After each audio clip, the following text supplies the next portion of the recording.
Gravity Falls, a show of humor, mystery, and casual viewing. Unless you're me.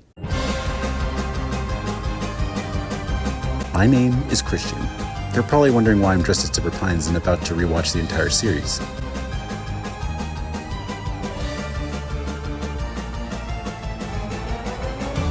Rest assured, there's a perfectly logical explanation.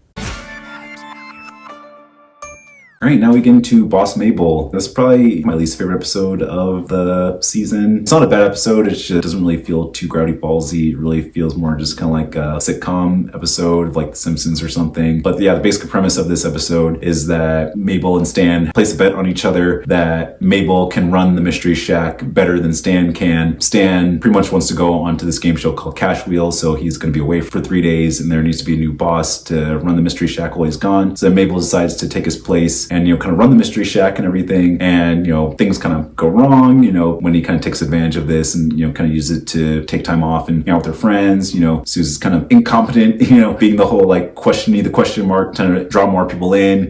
Dipper's kind of like on the flip side where he tries to, attract more people with like real monsters instead of like dressing up like a fake monster. And, he finds a creature called the Gren Goblin, which is a combination of a gremlin and a goblin. And, as he's trying to like get this monster under control, he kind of makes things worse. And the whole kind of premise of this idea was like Alex Hirsch, he was like a 20-something-year-old kid, kind of out of college after a couple of jobs and everything. And suddenly he was this boss and he was working with his friends. This whole kind of conflict of like working with his friends versus with like employees, and like how do I kind of reconcile that? So that kind of inspired this episode. And then, it's all kind of like wraps up with things going wrong at the Mystery Shack, the Gren Goblin, kind of destroying it. And then Mabel kind of like stepping up to the plate, being a boss and, kind of trying to earn money for the Mystery Shack. But then all the money that they earn, ends up just repairing the Mystery Shack, but then they end up just having like $1 in profits. And on the flip side, Stan, is like winning all this different money and everything like that, during Cash Wheel, and comes to the final question. And then, it's kind of like a fill in the blank of like, it's the magic word. What can it be? And Stan just says like, gimme with 2 E's, but then ends up being please. And, he comes to the fact to realize that,